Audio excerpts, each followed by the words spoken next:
দেখছেন টিভি9 বাংলায় রয়েছে আমি শুভজিৎ মিত্র। ঘড়ির কাঁটা এই মুহূর্তে ডট 2:32 মিনিটে মিনিটে আপনাদেরকে আপডেট দেব।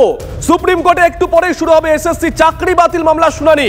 সুপ্রিম কোর্টে যোগ্য অযোগ্যদের আলাদা তালিকা জমা দেবে এসএসসি। কোটি টাকার প্রশ্ন আজ সুপ্রিম কোর্টে। পরীক্ষার মুখে স্কুল সার্ভিস কমিশন কি অবস্থা নেবে এসএসসি, তাকিয়ে চাকরি হারারা। আবারও বলছি, প্রত্যেকটা মিনিটের আপডেট আপনাদের সামনে আমরা দিয়ে যাব।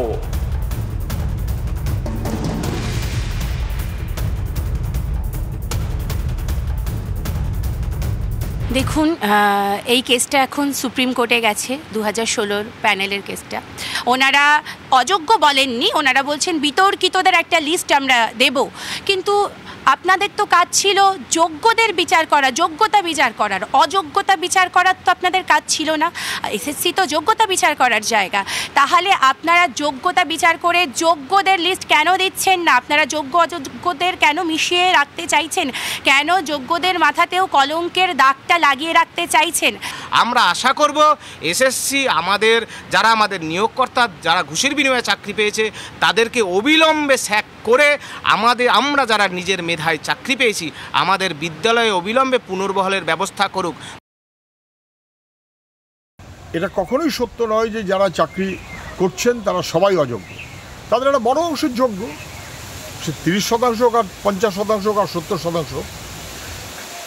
দুর্নীতি করে টাকার বিনিময়ে যারা চাকরি পেয়েছে তাদের খারিজ করতে হবে। এই খারিজ করব না বলে তাদের অপরাধটা, সরকারের অপরাধটা, লুটের অপরাধটা যোগ্যদের ঘাড়ে চাপিয়ে দিলেন। হলফনামা দিয়ে যে চেয়ারম্যান বলেছে আমি যোগ্য অযোগ্য ভাগ করতে পারবো না, আমি কাউকে সার্টিফিকেট দিতে পারবো না যে সে যোগ্য, এতদিন কেন প্রতারণা করেছেন? অনেক কিছুই তো আজকে এই জায়গায় হাইকোর্ট সুপ্রিম কোর্ট করতে হতো না, ধর্ণা দিতে হতো না বছরের পর বছর, মাসের পর মাস।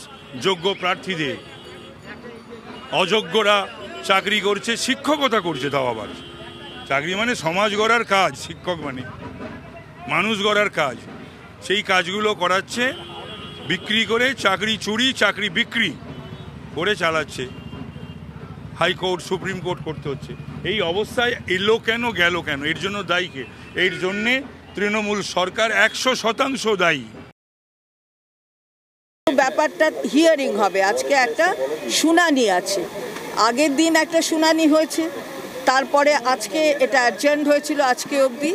আজকে একটা শুনানি আছে, তা সেখানে সিবিআই তদন্ত আগের দিনই স্থগিতাদেশ করে দিয়েছে।